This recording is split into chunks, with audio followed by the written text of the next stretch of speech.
Magandang hapon po, mga kapatid ko sa Panginoon. Purihin ng Diyos at muli ay meron naman tayong pagkakataon na magkapagbulay-bulay at makapakinig muli ng kanyang salita.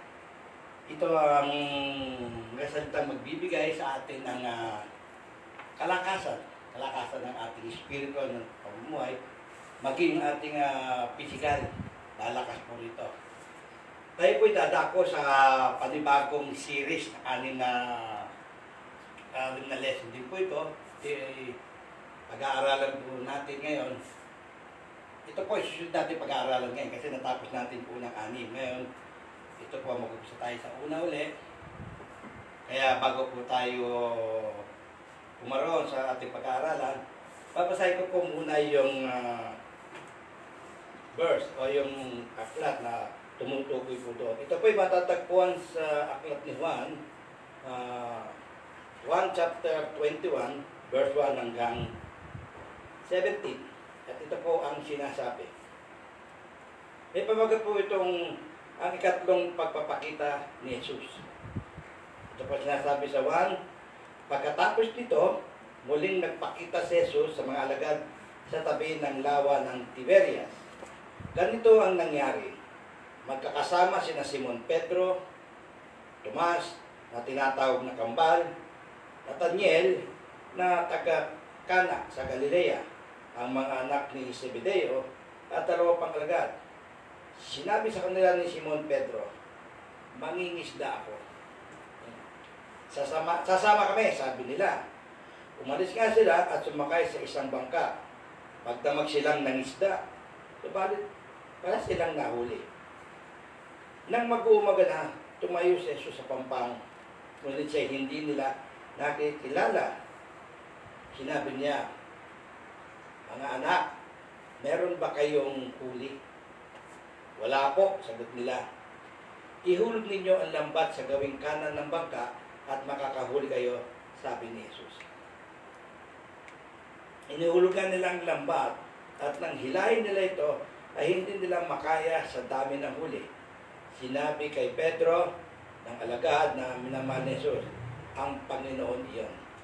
Nang marinig ni Simon Pedro na ang Panginoon iyon, nagsuot siya ng damit dahil nakahubad siya noon at saka lumusong sa tubig. Dumating sa pampang ang kasama niyang mga alagad, sakay ng bangka at hila-hila ang lambat na puno ng isda. Hindi sila gaanong malayo sa pampang, mga 70 metro lamang. Pagkaahon nila sa pampang, nakakita sila roon ng isang iniihaw na nagbabagang uling at ilang tinapay. Pagdala kayo rito ng ilang isdang nahuli ninyo, sabi ni Jesus. Kaya sumampa sa bangka si Simon Pedro at hinila sa pampang ang lambat na puno ng malalaking isda. 153 lahat ang nahuli nila. Hindi nasira ang lambat. Kahit ganon karami ang mga isda. Hali kayo at mag-agahan kayo, sabi ni Jesus. Isa man sa mga alagad ay hindi nangas magtanong sa kanya kung sino siya sapagkat alam nila na siya ang Panginoon. Lumapit si Jesus, kinuha ang tinapay at ibinigay sa kanila. Ganon din ang kanyang ginawa sa isda. Ito ang ikatlong pagpapakita ni Jesus sa mga alagad pagkatapos na siya muling mabuhay. 15.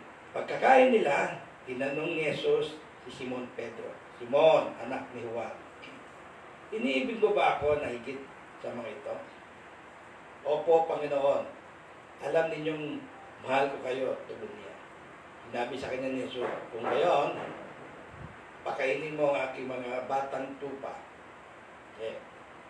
Muli siyang tinanong ni Jesus, Simon, anak ni Juan, iniibig mo ba ako? Sumagot si Pedro, opo, Panginoon. Opo, Panginoon Jesus. Alam ninyo, mahal ko po kayo. Sabi ni Jesus, alagaan mo ang aking mga tupa. Pangatlong ulit at tinanong siya ni Jesus, Simon, anak ni Juan, mahal mo ba ako? Nalungkot si Pedro sapagkat 3 beses ang tinanong ng mahal mo ba ako? Sumagot siya, Panginoon, alam po ninyo ang lahat ng bagay. alam ninyo ang mahal ko kayo. Sinabi sa kanya ni Jesus, pakainin mo ang aking mga tupa. Yan ang sinabi ni Jesus. Maraming salamat sa pagkabasa ng salita natin, Panginoon. Napakabuti talaga natin, Panginoon. Ito po ngayong binasa natin ay kakaroon ng kapaliwanagan. Mamaya lamang po. Bago po yan, tayo po muna ay manalangin. Kailan Diyos na makapangyarihan sa lahat. Uli po, Panginoon, dumudulog po kami sa bandang ng harapan upang isa pa po, Panginoon, ay magpasalamat sa napakabuti mong kalooban sa akin. Sa kabila ng patuloy na kaganapan ng pandaigdigan, pandemic, andito ka pa rin, Panginoon. Tinuturoan mo pa rin kami. Hindi ka pa rin nagsasawang magturo sa akin. Kaya salamat po, Panginoon. Kami naman po inahandang makinig sa tuwinang ikaw ay may ituturo sa amin. Kasi alam po namin, Panginoon, yan po magiging karagdagang kalakasan namin sa kabila ng kinalalagyan ngayon sa gitna ng pandemya. Alam namin na ito magbibigay ng kaliwanagan sa aming kaisipan, magiging kami easy, Panginoon, sapagkat ang salita mo magbibigay sa amin ng comfort, mawawala pag-aalala namin. Purihin ang pangalan mo, tuwinan, sa palagi, ikaw ay nariyan upang kami ay yakapin, mahalin, ibigin, Panginoon. Salamat po. Nawa sa hapon ito, Panginoon, nabuksan pumuli ang aming mga kaisipan. Diyan po kami ng espiritu ng pang-unawa upang iyong ituturo sa amin, Panginoon, lubusan namin maunawa at magrema po nawa sa aming mga puso.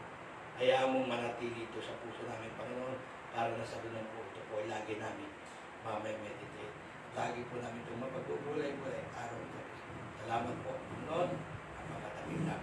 Sa among ito, kaming mga kapatid kong nanonood ngayon sa oras nito, Panginoon, pagpalain po nawa sila, bigyan po sila ng espiritu rin ng pangunawa upang ang maririnig nila at mapapanood pa natin kanila po maisa puso at maging kanilang sandata sa lahat ng uri ng mga bagay-bagay na hindi magandang kaganak dito po sa Panginoon. Salamat po muli na kailan Diyos. Ito po ang sama-samang dalangin na may lubos na pagpapasalamat sa iyong pangalan. At ang lahat po ito ay sa pangalan ng aming Panginoon Jesus.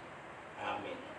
Ngayon naman po, sa ating pong pag-aaralan, sa pagpapaliwanag po nito, ay atin po sa atin ng ating buting pastor, si Brother Simon po.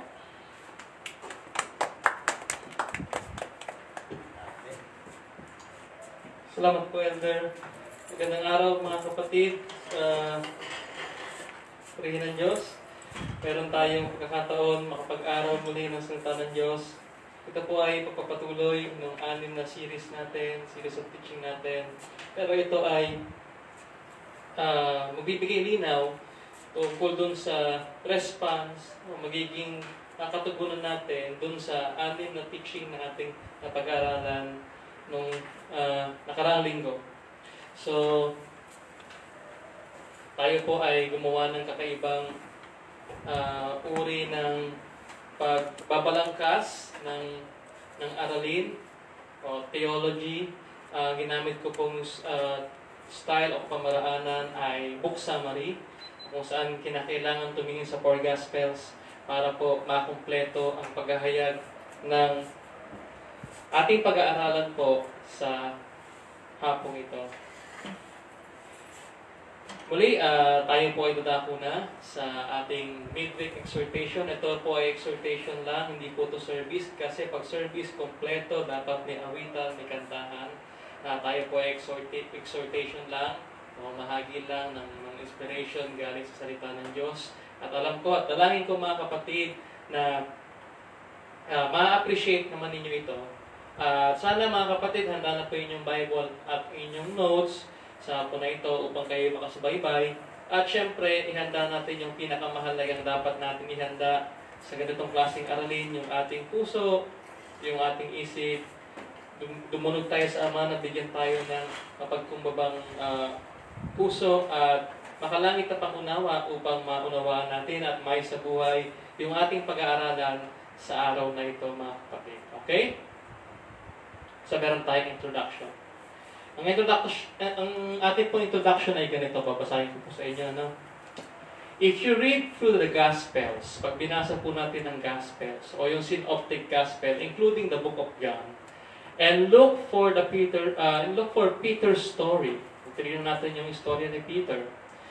It's a story that involves calling, risk, mouth, reach, fumbles, denial, and privilege. Kasi sinabi po natin fumble, ito po yung, kumbaga, ang kamay mo napaka-clumsy, pero dapat mag-concentrate ka sa isang bagay. So, hati. Meron kang dapat gawin, pero napupunta yung attention mo doon sa gusto mong galawin. Rich, fumble, denial, and privilege. Peter's story is our story. It is the story of grace, of love, of renewal. Okay, yan po yung ating introduction. Ang title po ng ating tatalakayin sa araw na ito, Do You Love Me? Yan. Do You Love Me?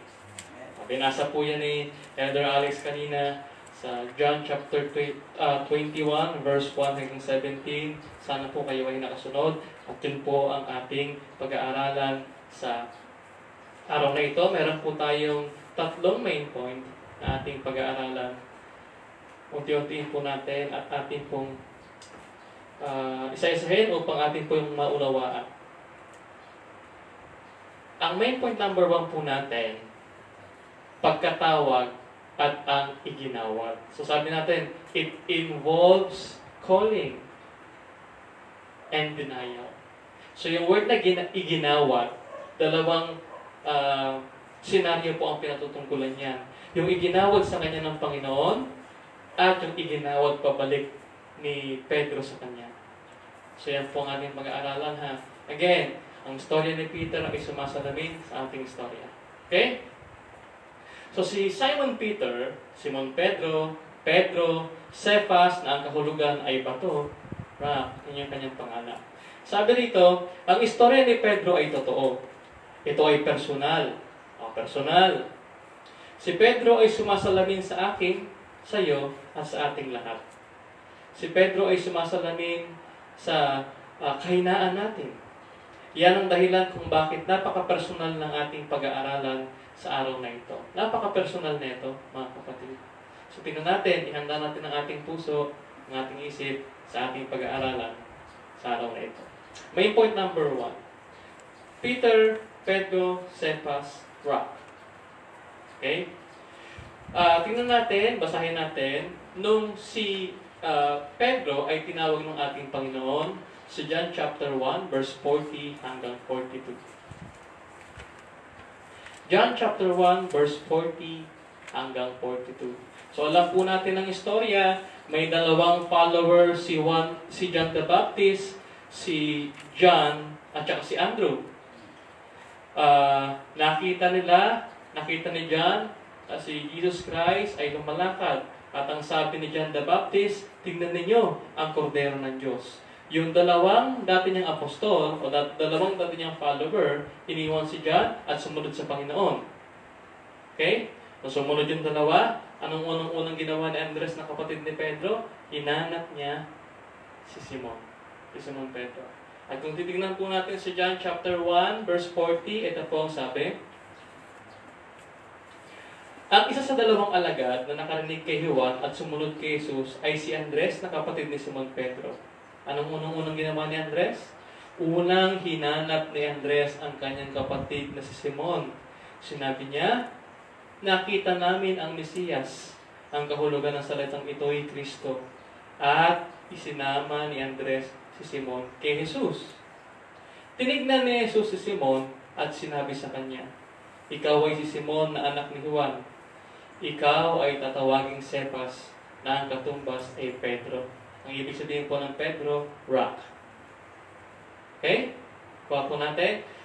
Sa Lucas chapter 5 verse 1 to 11, muli siyang tinawag. Kaya lang dito, medyo ganda ng pagkatawag sa kanya. Medyo dramatic ang pagkatawag sa kanya ng Panginoon dito. Tingnan po natin sa Lucas chapter 5 verse 1 to 11. Okay?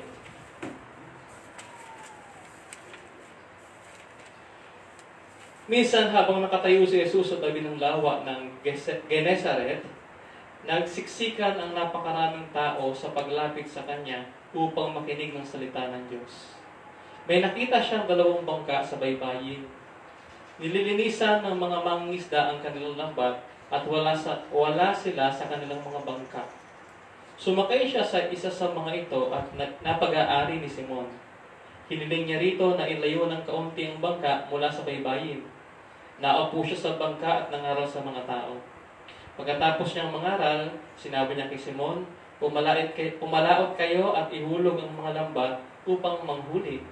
Sumagot si Simon, Guro, magdamag na po kaming nagpagod, ngunit wala kaming nahuli. Ngunit dahil sa sinabi ninyo, ihuhulog ko ang mga lambat. Ganoon nga ang ginawa nila at nakahuli sila ng napakaraming isda. Kaya't halos mapunit ang kanilang lambat. Kinawayan nila ang kanilang mga kasamahang nasa kabilang bangka upang magpatulong. Lumapit naman ang mga ito at napuno nila ang 2 bangka. Dapat halos lumabog ang mga ito. Nang makita iyon ni Simon Pedro, siya'y lumuhod sa harap ni Jesus at sinabi, Lumayo kayo sa akin, Panginoon, sapagkat ako'y isang makasalanan. Nang gilalas at siya at ang kanyang mga kasama dahil sa dami ng kanilang nahuli, gayon din sina Santiago at Juan na mga anak ni Zebedeo at kasosyo ni Simon. Sinabi ni Jesus kay Simon, Huwag kang matakot. Mula ngayon, mga tao na sa halip na mga isda ang iyong huhulihin. Nang maitabi na nila ang mga bangka sa pampang, iniwan nila ang lahat at sumunod kay Jesus. So ano pong, kailangan po kasi makilala muna natin ng konti, no? Si Pedro dito, kailangan makita natin siya, makilala natin siya. Kasi sa kanya po tayo iikot pati doon sa mga nangyari pagkatapos ng crucifixion at resurrection ng ating Panginoon. Ang himala po sa John chapter 5 ay napakarami. Tingnan po natin. Una sa lahat, it is practically impossible na ang isang mangingisda ay makahuli ng maraming isda kapag sabog ang liwanag. Ang lahat po ng naglalambat ay nanguhuli sa gabi. Kasi po, ang mga isda, pag nakakita ng liwanag yan, susunod sila sa liwanag. Pag sila'y nasa bangka madilim, may gasera, pupunta rin yung isda, ihilahin nila yung lambat, ay may mahuhuli sila. Kapag sabog ang araw sa umaga, pag isa-isa, dalawa lang mahuhuli mo dyan. Kasi alam ng isda kung saan siya pupunta. Maliwanag So yun ang unang milagro. Kung titignan natin sa lohikal na pagpapaliwanag, ano yung pangalawang milagro? Si Simon, si Juan, at si Santiago, na mga magkakasosyo sa negosyo, they are professional fishermen. Pero wala silang nahuli. Sino ang nagturo sa kanila manghuli ng isda? Si Kristo. Anong profession ni Kristo bago siya mag-start ng kanyang ministry? Siya ay karpentero. Can you imagine? Ang isang professional fisherman, ay tinuruan mangisda ng isang karpentero. Logic. Pero amazing. Kuha natin? So, hindi naman yun ang pinapatutukulan natin. Gusto ko lang makita ninyo, ma-highlight ninyo yung pagkatawag kay Pedro. Okay? So, sa pagkatawag sa kanya, kung makikita po ninyo dyan sa verse 10, ang sinabi dyan, mangingisda ka na ngayon ng tao. Sa halip na isda, tao na ngayon, ang bibingbitin mo, ang lalambatin mo. Okay? Sa verse 11, ano nangyari? Sumunod sila kay Jesus. Sabi dito, iniwan nila lahat. Why? Hindi nila pinansin yung blessing. Pinansin nila yung blesser. Okay? So, sumunod sila kay Jesus, iniwan nila lahat, pagkatapos, nung ipinakita sa kanila ng Panginoon. Pero huwag natin kakalimutan, yung confession ni Jesus, ni Pedro dito, layuan po ninyo ako, Panginoon, sapagkat ako ay makasalanan. Tandaan niyo po yung mga pangyayaring yan, kasi mamaya, may kinalaman yan doon sa conclusion natin. Okay? Okay. So, meron tayong tatlong main point dyan sa sub-point dyan sa main point number 1 natin. Meron tayo A, B, and C. Tatlong letter P, mga kapatid. Ano yung unang nating letter P? Peter Peter took a risk. Pag sinabi natin risk, situation involving danger. Isang sitwasyon na pwedeng maglalagay sa iyo sa peligro. Okay? Ano yun? Kung makikita po natin sa Mateo chapter 14, verse 22 hanggang 32,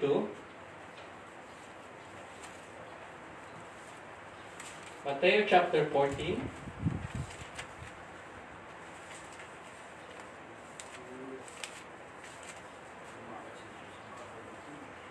verse 22 hanggang 32. Agad pinasakay ni Jesus sa bangka ang mga alagad at pinauna sa kabilang ibayo. Samantala, pinauwi naman niya ang mga tao. Matapos niyang palisin ng mga tao, mag-isa siyang umakyat sa bundok upang manalangin. Nag-iisa siyang inabutan doon ng gabi. Samantala, ang bangka ay nasa laot na, ngunit sinasalpok ito ng mga alon dahil pasalungat ito sa hangin. Nang madaling araw na ay sumunod sa kanila si Jesus na naglalakad sa ibabaw ng tubig. Kinalabutan sa takot ang mga alagad nang makita nilang may lumalakad sa ibabaw ng tubig. Multo, sigaw nila. Ngunit nagsalita agad si Jesus at sinabi sa kanila, huwag kayong matakot. Ako ito. Sinabi ni Pedro, Panginoon, kung talagang ikaw yan, papuntahin mo ako diyan sa kinaroroonan mo sa ibabaw ng tubig. Sumagot siya, halika. Mula sa bangka ay lumakad si Pedro sa ibabaw ng tubig. Papunta kay Jesus. Ngunit nang mapansin niya na malakas ang hangin, siya'y natakot at nagsimulang lumubog. Panginoon, sagipin po ninyo ako, sigaw niya. Agad siyang hinawakan ni Jesus. Bakit ka nag-aalinlangan? Napakaliit ng iyong pananampalataya, sinabi niya kay Pedro. Pagsakay nila sa bangka, tumigil ang hangin, at sinamba siya ng mga nasa bangka. Tunay nga pong kayo ang anak ng Diyos, sabi nila. So tingnan po natin dito. Sabi kasi natin kanina, yung kwento ni Peter ay kwento natin. Sumasalamin sa calling, sa privilege, sa pribilehiyo ito, no? Yung kanyang naranasan. Sabi dito, he went walking on the water. In order to walk on the water, you have to get out of the boat. Kung titingnan natin, siya ay naglakad sa tubig. Pero bago siya maglalakad sa tubig, kailangan niya bumaba sa bangka. At nung panahon na ito, kung ating titingnan, malakas ang hangin, malakas ang alon. Silang mga professional fishermen na mauusay din probably lumangoy, ay natatakot. Ibig sabihin, yung sitwasyon na yon sa paningin at pananaw ng tao ay isang peligro. So yan. Peter took a risk. Mahilig siya sa ganyan. Makikita natin, medyo kahanga-hanga si Pedro may potential. Very promising. Yan. Yan yung mga, sa una natin pagkakatingin sa kanya. Ano pa? Privileged moment. Meron siyang mga moment na siya lang at ang ilang mga apostol lang ang nakaranas. Ano po yan? Yung tinatawag naming transfiguration. Ang pagbabagong anyo ng ating Panginoon. Sa Marcos chapter 9,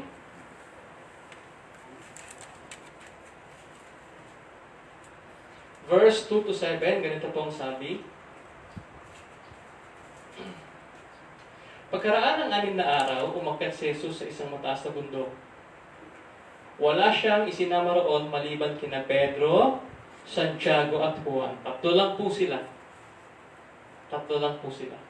Okay? Habang sila'y naroon, nakita ng tatlo na nagbago ang anyo ni Jesus. Ayan po, transfiguration. Nagniningning sa kaputian ang kanyang kasuotan. Walang sino man sa mundo ang makapagpapaputi ng gayon. Ganon kaputi, ganon katingkad mga kapatid. At nakita nila roon si Elias at si Moses na nakikipag-usap kay Jesus. Sinabi ni Simon Pedro kay Jesus, Guro, mabuti po na nandito kami. Magtatayo po kami ng 3 tolda. Isa para sa inyo, isa para kay Moses, at isa para kay Elias.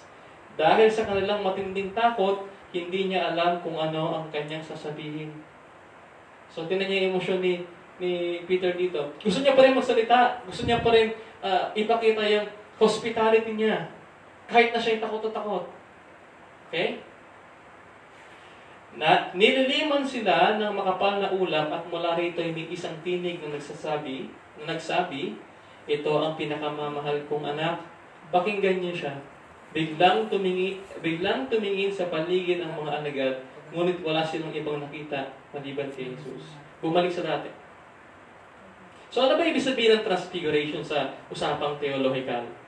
Bakit nagkaroon ng meeting si Moses, si Elias, si Jesus? Si Moses po ang sumasalamin sa law. Sa law of Torah. Yung unang 5 libro. Okay? Sa law of Torah. Si Elias ang sumasalamin sa lahat ng mga naunang propeta. At si Jesus ang sumisimbolo sa bagong tipan. Yun po yun. Kompleto yun sila doon. Amen? Amen. Ang nakakita noon, 3 lang sila. Si Santiago, si Juan, at si Pedro. So, merong privileged moment si Pedro at siya lamang po ang nakapagsalita sa kabila ng takot. Kahit nabalot siya ng takot, nakapagsalita siya. Sabi dito, Peter experienced the incredible event of Jesus' transfiguration. It was a rich and a privileged moment. Amen? Peter experienced the incredible event of Jesus' transfiguration. Nakita niya yan. Okay? Ano yung pangatlong Peter's big mouth. Meron siyang malaking bibig. Hindi literal na malaki. Hindi po literal. Ano po yung ibig sabihin ng Peter's big mouth? Ano ibig sabihin na? Peter also had a big mouth. Meron siyang yung malaking bibig, malakas na pananalita, matapang na pananalita. A big one that worked for Jesus. Ginamit niya para papurihan, pagsalibihan, paglingkuran ng ating Panginoon. But also worked against Christ. Ginamit rin niya panglaban sa ating Panginoon at sa daan ng krus. Okay? Kung titingnan po natin sa Mateo chapter 16 verse 21 hanggang 23. Mateo chapter 16 verse 21 hanggang 23. Ito po ang sabi. Mula noon ay ipinaalam na ni Jesus sa kanyang mga alagad ang mga mangyayari sa kanya. Sinabi niya, dapat ako magtungo sa Jerusalem at magdanas ng maraming hirap sa kamay ng mga pinuno ng bayan, mga punong pare at mga tagapagturo ng kautusan. Ako'y papatayin, ngunit sa 3 araw ako'y muling mabubuhay. Dinala siya ni Pedro sa isang tabi at pinagsabihan, Panginoon, huwag na huwag itulot ng Diyos, kailan may hindi iyan mangyayari sa inyo. Okay? Ano sagot ng Panginoon? Hinarap siya ni Jesus at sinabihan, lumayas ka, Satanas. Hadlang ka sa aking landas, ang iniisip mo ay hindi sa Diyos, kundi sa tao. So kung titignan natin, sa panlabas na pagkaunawa, sa pagkakaintindi, gamit ng ating kaisipang makalaman o kaisipang makatao, mukhang maayos si Pedro, pero hindi naman yun ang kalooban ng Diyos. Okay? Sa sitwasyon na ito. Anyway, lahat ay pinahintulutan ng Diyos. Lahat ng nangyari kay Pedro ay pinahintulutan ng Diyos. Mamaya sa conclusion, maintindihan niyo kung bakit. Basta dyan muna tayong iniikot. Pagdating natin sa second main point, medyo may diin na. Pagdating natin sa third point, mauunawaan niyo ang lahat ng nangyari. Okay? So, kilala na natin si Pedro. Sabi rito, Peter said na ang Messiah, si Jesus Christ, ang nag-iisang inaantay ng sanlibutan tagapagligtas mula sa pagkakaalipin ng kasalanan at kamatayan. Ang buktong na anak ng kataas-taasang Diyos. Nakasama nila sa loob ng 3 taon, kasabay kumain, ang kanilang tagapagturo at tagapagtanggol ay hindi maaaring mamatay. Siya'y tumayo sa harap ng Panginoon at sinabing hindi siya maaari o dapat mamatay. Amen? Katulad natin mga kapatid, na-encounter natin si Jesus Christ sa mga small group Bible studies, sa youth service, sa worship service, sa youth camp, sa youth assemblies, at iba-iba pang trainings. Katulad ni Pedro, meron din tayong determinasyon at passion kapag tayo ay nasa gawain ng church. Tama? At kapag tayo ay nasa gawain ng church, alam natin na dapat ito ay patungkol kay Jesus. Okay? Mapaglingkuran siya ng buong puso, buong kalakasan, at buong kaluluwa dahil yun ang kanyang utos. So yun ang nilalagay natin sa ating isip, yun ang nilalagay natin sa ating puso. Amen? Subalit, noong gabing siya ay pinagtaksilan, muling bumukas ang bibig ni Pedro. Itinanggi niya na kilala niya ang kanyang Panginoon. Ang Panginoong pinaglingkuran at hinugasan ng kanyang paa. Ang nagturo sa kanya. Ang Panginoong nagpakita sa kanya ng mga kahanga-hanga at di mapaliwanag ng mga himala. Ang Panginoong naging dahilan upang bitawan niya ang kanyang lambat. Iwan ang pinagkaloob na isda at sumunod sa nagbigay ng isda. Ang Panginoong nag-alaga at nagtanggol sa kanya. Ang Panginoong nagmahal sa kanya hanggang sa wakas. Mga kapatid, hindi isa, hindi dalawa, kundi makatatlong ulit niyang itinanggi ang relationship niya sa ating Panginoon sa mismong harap ng ating Panginoon. Mga kapatid, when we do alibis, excuses, palusot na hindi tayo available, kahit libre naman tayo para sa gawain ng Diyos. Kapag sinasabi natin hindi natin kaya, subalit kaya naman pala, katulad din natin si Pedro. We're totally denying Jesus Christ in our own lives. We're totally denying our relationship with Him. We are denying God's love, grace, faithfulness, His blessing on us na ating nararanasan at natatanggap. Sometimes we are using our studies, our work, our friends, families, relationship, etc. in escaping our service and commitment to God. Katulad na tayo. Amen? Pangalawang main point. Sabi ko sa inyo, this is personal. Diba? Pangalawa, pagkakaroon ng komplikasyon. Mayroong komplikasyon na nangyari. So sabi dito, may pagbabagong naganap. Yan yung tatlong P na naman natin, pagbabagong naganap. Unang P, mayroong pagbabagong naganap. Ano yung pagbabagong naganap? Pagkatapos ng kanyang tatlong ulit na pagkakaila ng kaugnayan niya sa ating Panginoon, may nangyari sa kaloob-looban ni Pedro. May nangyari sa loob ng kanyang puso. Ano yun? Something died. Merong namatay sa loob niya. Ano yun? Kung anong namatay, ito ay nagsilbing instrumento ng conversion o conversion-like moment for Peter. Ito yung turning point ng kanyang buhay. Ang matapang at mataas na kumpiyansa at tiwala ni Pedro sa sarili niyang lakas at karunungan ay namatay. Nakita niya na siya'y isang buhangin, durog na buhangin, hindi siya isang bato. He knew he was a sand, not the unmovable rock. Kala niya unmovable rock siya. Na-realize niya, buhangin pala ako. Durog pala ako. Yun ang dahilan ng ating letter B. Pagtakbo at pagtangis. Ang dahilan ng pagtakbo at pagtangis ay ganito. Ito yung reason kung bakit tumakbo siya palabas at umiiyak ng buong kapaitan. Yung realization niya kung sino siya. Sabi ron, umiyak siya, tumangi siya ng buong kapaitan. Yung pinakamatinding hagulgol, inilabas niya doon. Amen? Tumakbo siya dahil nakita ni Pedro kung sino siya at kung ano siya. Isang makasalanang nangangailangan ng kapatawaran at kaligtasan.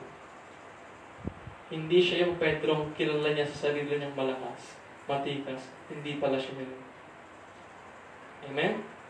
Sa sitwasyong iyon, lahat ng patungkol kay Pedro ay ang buo niyang pagkatao, ang pisikal na pagtitiwala niya kay Kristo, ang kanyang Panginoon at tagapagligtas, ang kanyang pagtitiwala sa kanyang sarili at sa sarili niyang pagkaunawa sa mga pangyayari at mga mangyayari ay iniwan siya. Lahat ng akala niya ganito yan, ganito lang kadali yan, iniwan siya ng lahat ng yan. Amen? Pangatlong letter P, pagbagsak. Peter failed. Pumaksak si Pedro. Alam niya yun. Alam niya yun. Tumakbo siya palayo sa crowd na umaresto sa ating Panginoon. Sa kanyang Panginoon. Hindi siya tumayo upang kilalanin ng ating Panginoong Hesus sa harap ng mga tao. Sa mahirap at mapanganib na sitwasyon. Akala ko ba, risky siya. Sabi kanina. Diba? Sabi kanina eh. Diba? Sa harap at mapanganib na sitwasyon, hindi niya kinaya. Na siya lagi niyang ginagawa yun eh, noong walang panganib na nakaamba. Ginagawa niya yun noong walang panganib. Lagi siyang handa siyang mamatay, nang walang panganib.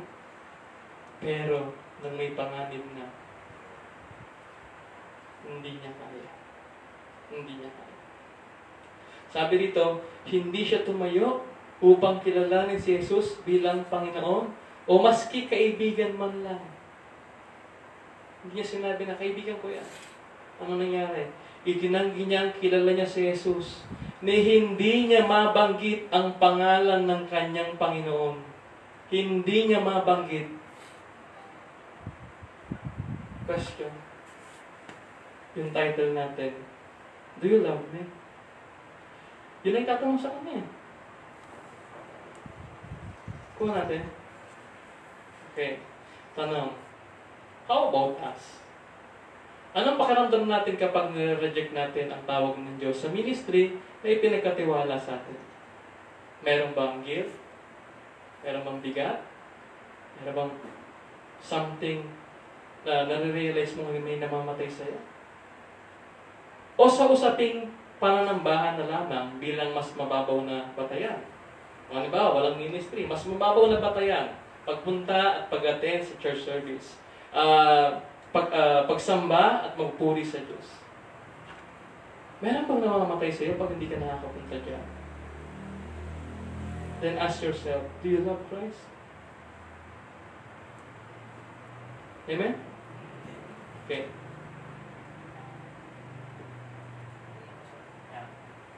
Bitbit ni Pedro ang napakalaking kahihiyan. Yeah. Bitbit ni Pedro ang napakalaking kahihiyan. Sabi sa John chapter 21, ulitin po natin, pag tumuhan po tayo sa John, ito po ay may malalim theological na pagpapaliwanag. Bitbit ni Pedro ang napakalaking kahihiyan. Sa John chapter 21, verse 6, ganito pong sabi. 6 to 7, ihulog ninyo ang lambat sa gawing kanan ng bangka at maanghuli kayo, sabi ni Jesus. Inihulog nga nila ang lambat at nang hilahin nila ito ay hindi nila makaya sa dami ng nahuli. Sinabi kay Pedro ng alagad na minamahal ni Jesus, ang Panginoon niyo. Nang marinig ni Simon Pedro na ang Panginoon niyo, nagsuot siya ng damit dahil nakahubad siya noon at saka lumusong sa tubig. Tingnan natin, pwede ka naman lumusong sa tubig kasi nakahubad ka eh. Bakit nagdamit muna siya at saka siya tumalon? Ang kahubaran na ipinapaliwanag dito ay kahihiyan. Kahihiyan. Ano? Bitbit ni Pedro ang napakalaking kahihiyan. Okay? Kasi ang witness na siya ay matapang. yung mga disciples din eh. Pero nakita rin ng mga disciples, wala pala. Mahina pala. Hindi pala rock. Amen? So, bitbit niya ang napakalaking kahihiyan. Dahil dito, siya ay bumalik sa pamilyar niyang gawain. Ano yung pamilyar niyang gawain? Pag binasa natin sa 21, chapter 21, verse 3, ano nangyari dyan? Sinabi sa kanila ni Simon Pedro, mangingisda ako. Sasama kami, sabi nila. Umalis nga sila at sumakay sa isang bangka. Magdamag silang nangisda, subalit wala naman silang nahuli. Pero natin mga kapatid sa Greek translation, yung sinabi ni Pedro dyan na mangingisda ako. Sa Greek translation, iba. Mangingisda na lang ako. Ayoko na. Suko na ako. Ang masakit, yung sinabi ng iba, sasama kami. Sumagot sasama kami. So, ano nangyari?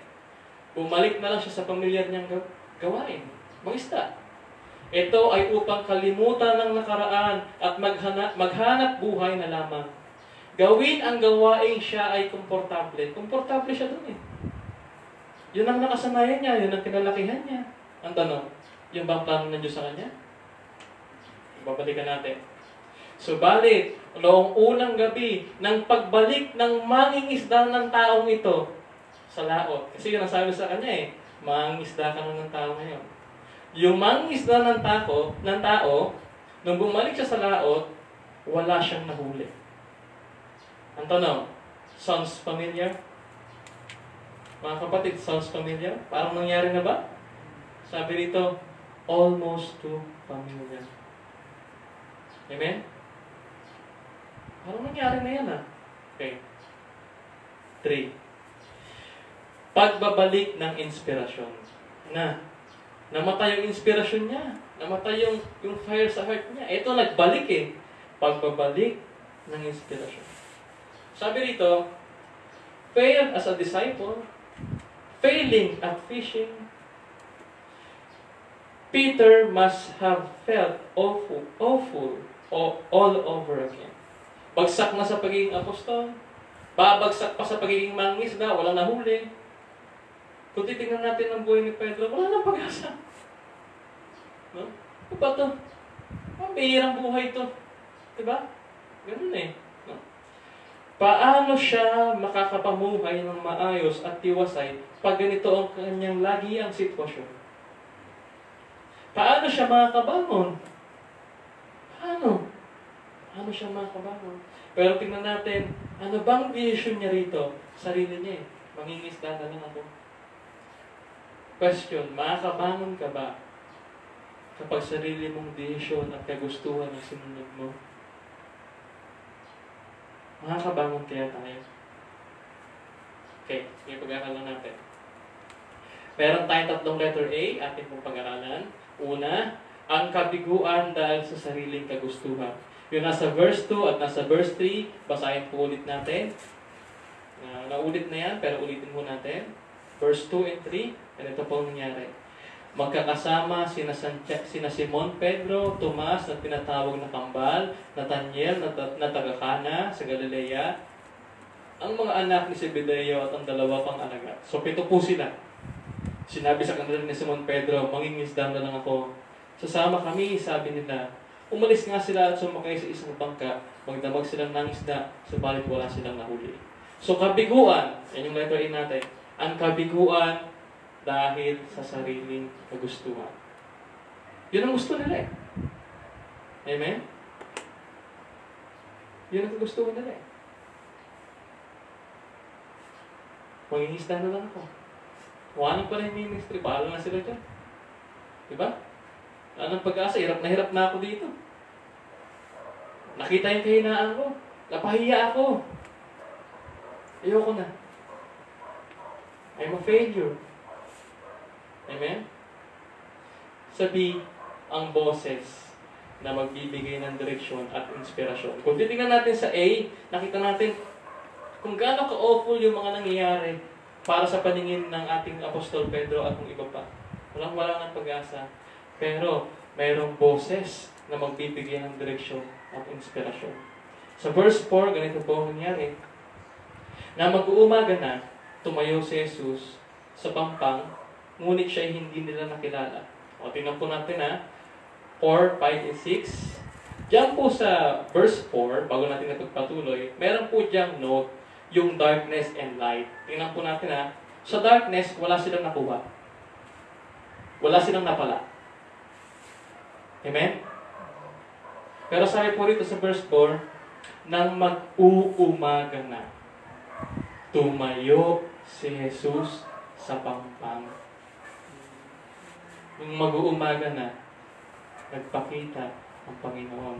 Pagkatapos ng pagsubok, magpapakita ang Panginoon. Maiintindihan niya sa bandang dulo, mga kapatid. Okay? So, diretso natin. 5. Sinabi niya, mga anak, mayroon ba kayong huli? Wala po, sagot nila. Ihulog ninyo ang lambat sa gawing kanan ng bangka at makakahuli kayo, sabi ni Jesus. Inihulog nga nila ang lambat at nang hilahin nito at ang hilahin nila ito ay hindi nila makaya sa dami ng nahuli. Amen? Diretso po natin. So, nagpakita ang Panginoon. Ito yung sarili niyang direksyon. Ito yung sa akin. Sa sarili niyang direksyon, wala kayong papala dyan. Tapos, so nakita nila lang, wala pala kayong papala, biglang tumayo ang Panginoon, nagpakita sa kanila. Ano yung direksyon na itinigay? Sabi dito, yung direction dyan, nandiyan ba? Isa pa? Sige. Tapos, yan. Yung... Ako na.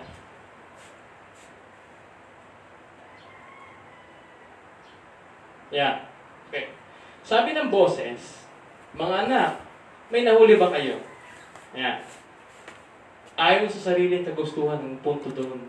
Sa sarili niyong desisyon, ano na pala ninyo? Meron ba kayo nahuli? Sabi nila, wala. Ngayon, ang sabi ng Panginoon, may direction na. Kasi ang title natin, yung, ano yun? Boses na nagbibigay ng direction at inspirasyon So sabi niya, nagbigay siya ng direction. Sa English, throw your net. On, yan malaki the other side. On the other side. Sa kabila. Okay? And you will find some. Sa Tagalog po ganito. Ihulog ninyo ang lambat sa gawing kanan. Sa kabila. Hindi yung desisyon nyo, yung desisyon ko. Yung plano ko sa'yo. Fisher of men ka, di ba? Ba't ka nangingisda? Tao pinapakuha ko sa'yo. Amen? Sabi niya, ihulog ninyo ang lambat sa gawing kanan ng bangka at makakahuli kayo, sabi ni Jesus. Yung word na makakahuli kayo, may assurance makakahuli kayo. At kung titingnan natin, ito po ay umaga ulit.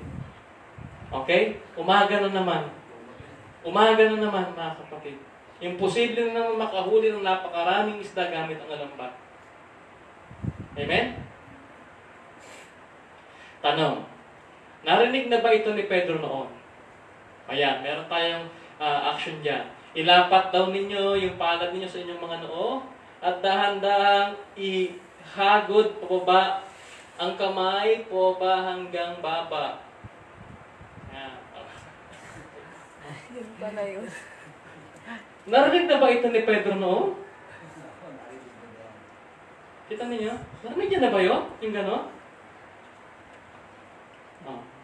Sino ang nagsabi nito kay Pedro 3 years ago? At naging dahilan ng pag-iwan niya sa kanyang fishnet for good. Pag sinabing for good, di na siya babalik. Dapat. For good. Hindi tayo pababayaan ng Diyos at iiwang tiwangwang.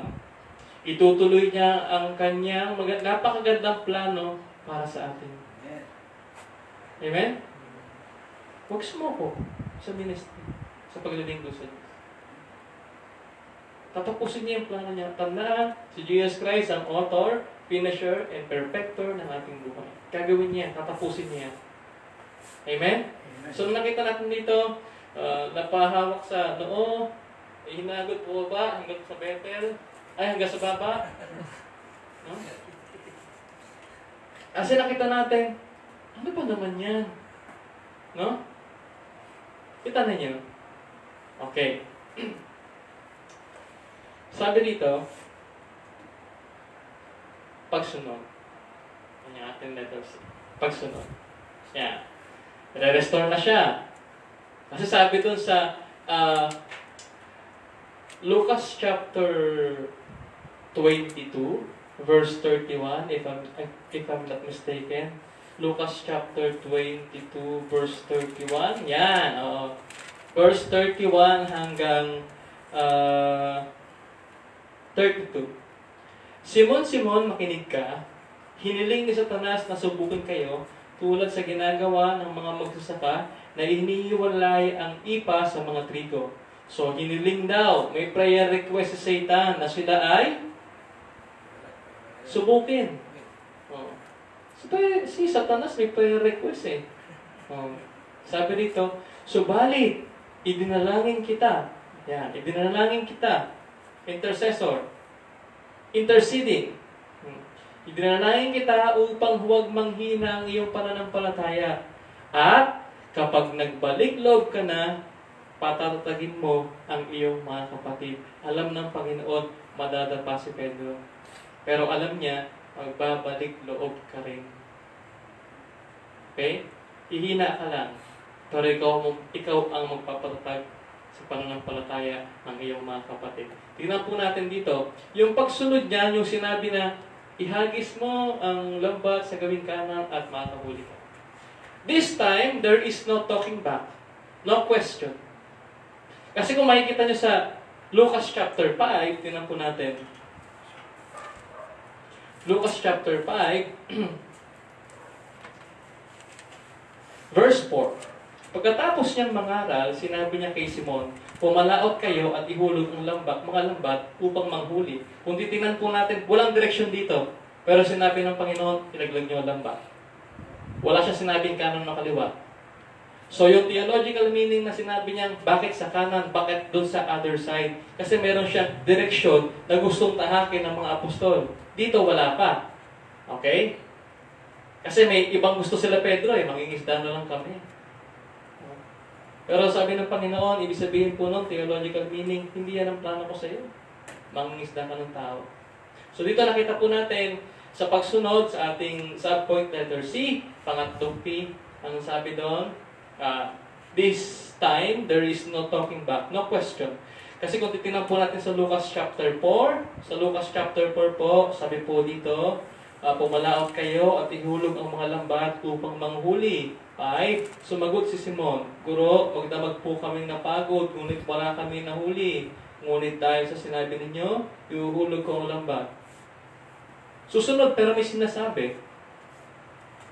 No? Sabi dito, this time, there is no talking back. No question.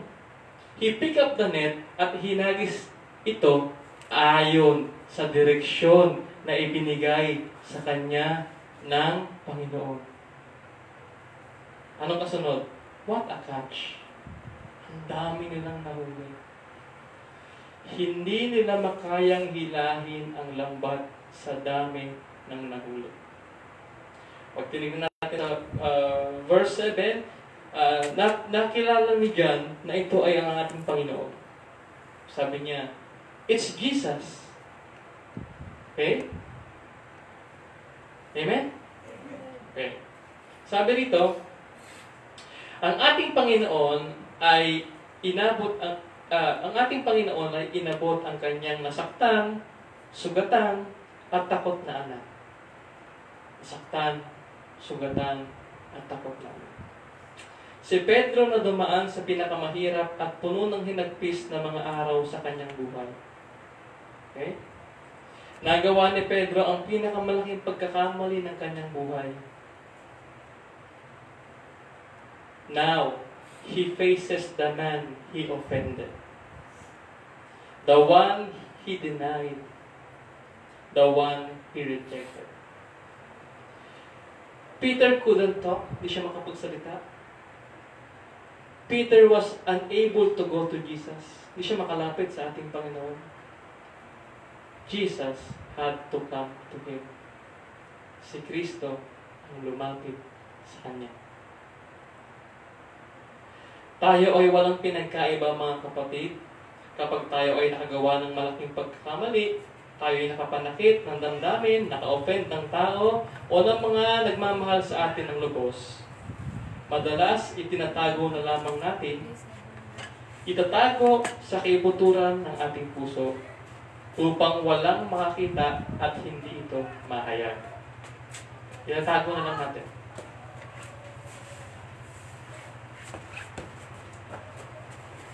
Upang hindi ito mahayag. Katulad ni Pedro, malamang ikaw ay nahihirapang lumapit kay Kristo dahil sa mga nagawa mo noon.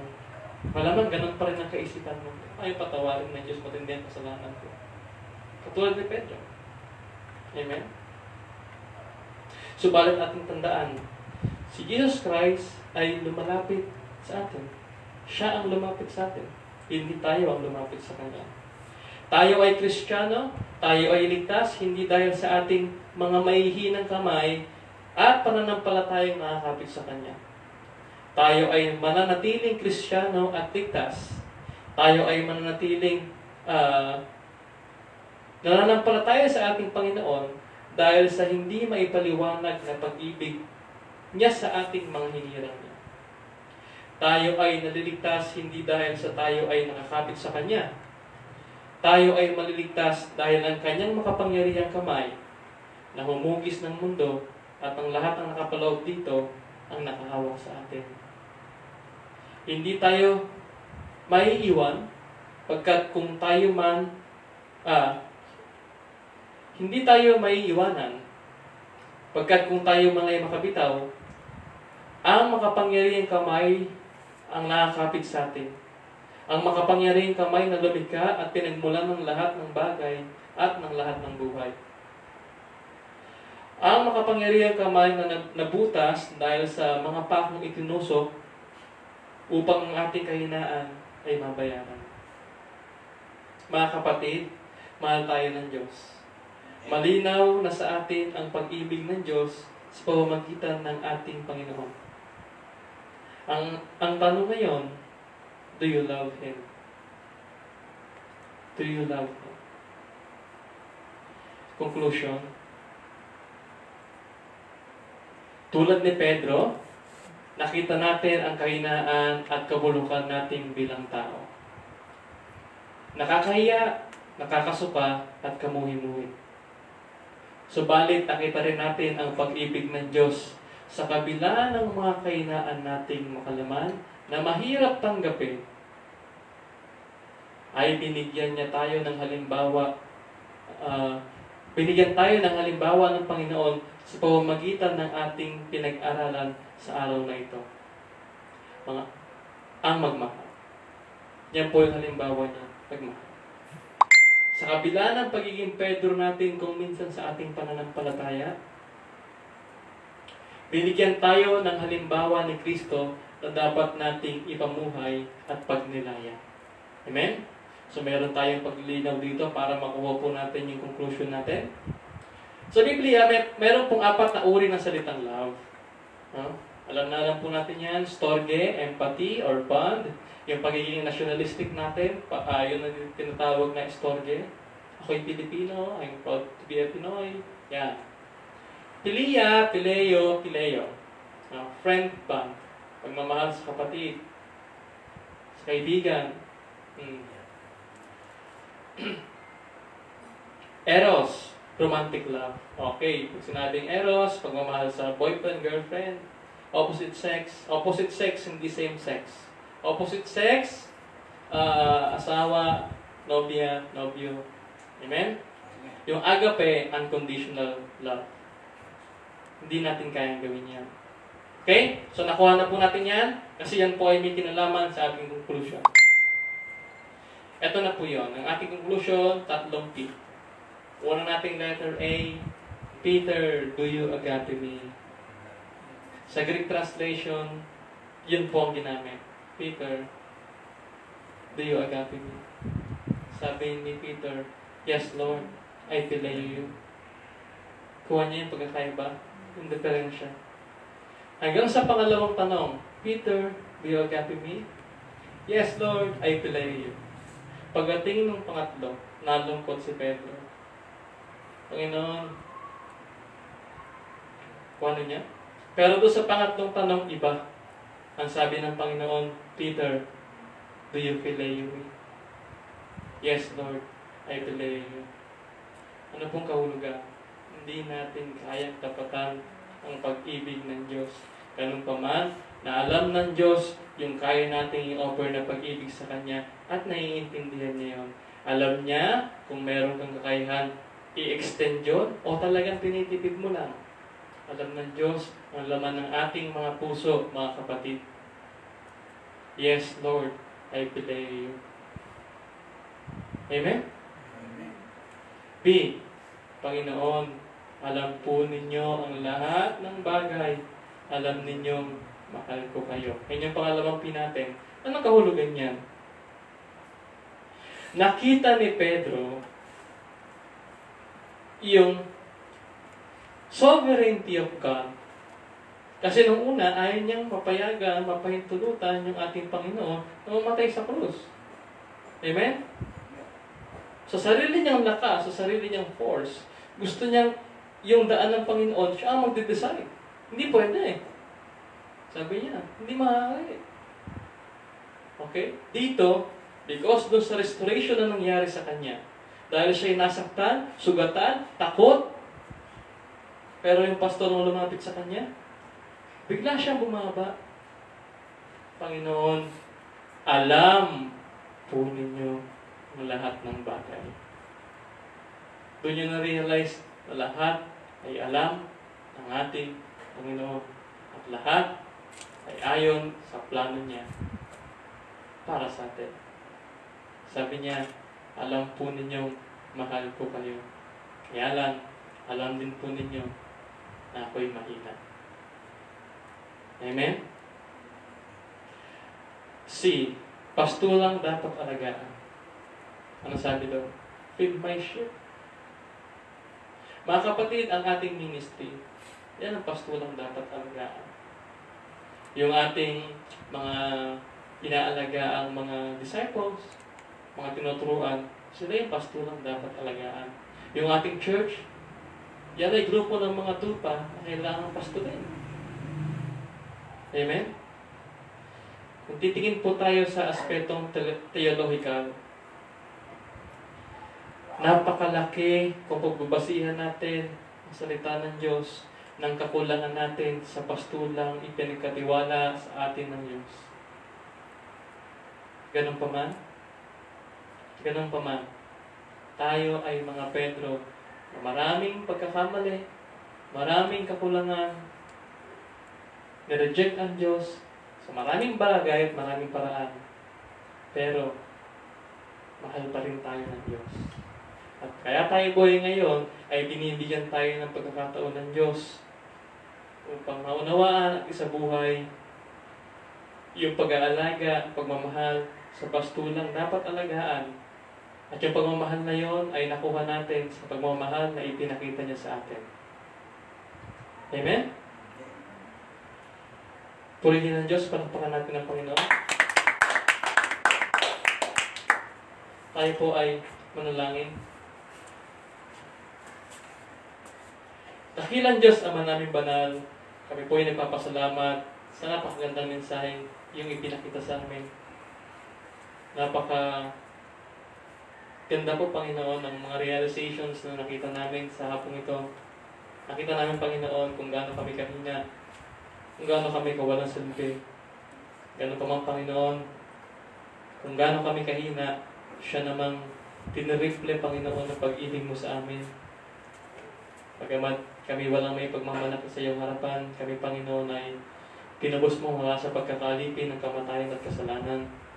Kaya, Panginoon, dapat ka lamang namin sambahin. At alam ko, Panginoon, na ang aking mga kapatid na kasama ko ngayon dito At ang mga kapatid na nanonood sa kanilang mga bahay, alam ko, Panginoon, na nauunawaan mo at alam mo na mahal ka nila. Subalit, Panginoon, kuminsan, kadalasan kami ay kukulang.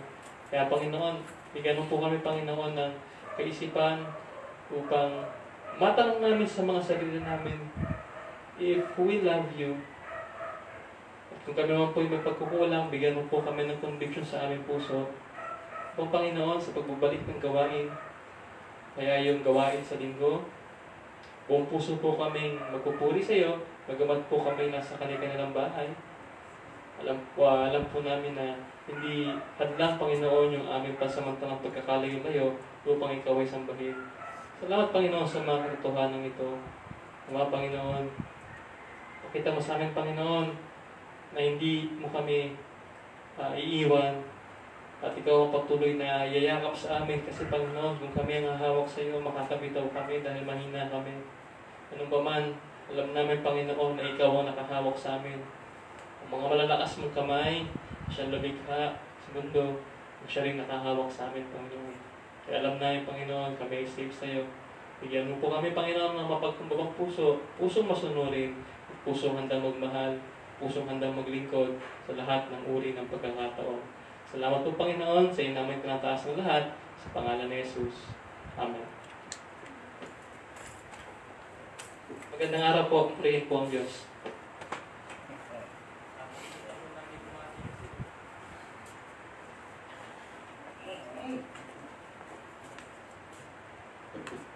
So, ayan po, mga kapatid. At naunawaan po natin yung ating pinag-aralan. Talagang kinakailangan lang po makilala natin ang ating Panginoon at makilala din po natin ating sarili. Hindi po tayo dapat na mananga sa ating kakayahan dahil hindi po natin ito mapapagtagumpayan. Pero kung tayo po ay mananatiling nakatuon ng ating paningin, ng ating puso at pag-iisip sa ating Panginoon, hindi po tayo iiwanan ng ating Panginoon. Ganyan po tayo kamahal ng ating Panginoon, kaya walang dahilan para hindi tayo sumunod sa Kanya at hindi natin siya mahalin. At nakita naman natin ang pagmamahal ng ating Panginoon sa atin. Agape love. Ang sabi. Ganyan po tayo kamahal ng ating Panginoon. Salamat. Purihin natin Diyos. So sa ating pong pagtatapos sa hapong ito, isasarado po natin ito sa isa pong maikling dalangin. Tayo po manalangin muli. Dakilang Diyos na makapangyarihan sa lahat. Tunay nga pong napakadakila mo. Salamat po sa mga aral na ipinarinig mo sa amin, na itinuro mo sa amin, Panginoon, upang ito ay aming maging gabay, hindi lang yan, kundi sa mahabang panahon. Alam po namin, Panginoon, na mayroon ka pa pong ituturo sa amin, dahil marami pa po kami dapat na malaman na magmumula sa iyo. Dalangin po namin, Panginoon, patuloy mo po kaming turuan, patuloy mo po kaming bigyan ng kaalaman patungkol po sa nais mo, para na sa ganun po, may sakatuparan namin ng nais mo. Sapagkat yun ay para po sa aming kalakasan, para po sa aming kabubuti, Panginoon. Kaya ikaw po ay nagbibigay ng mga aral na nagbibigay kalakasan sa amin. Salamat po, Panginoon. Nawa ang mga kapatid na nanood at nakinig, sila po nawa, Panginoon, ay nabigyan kasiyahan na pakikinig sa panunood, Panginoon. At sila po nawa ay nakaunawa rin ng tunay na pag-ibig na pumula lamang sa iyo. Salamat po muli. At ito po aming sama-samang dalangin na may pagpapalang mula sa iyo at taos puso kami nagpapasalamat. Sa pangalan namin, Panginoon Jesus, ito po aming dalangin. Amen and amen and amen.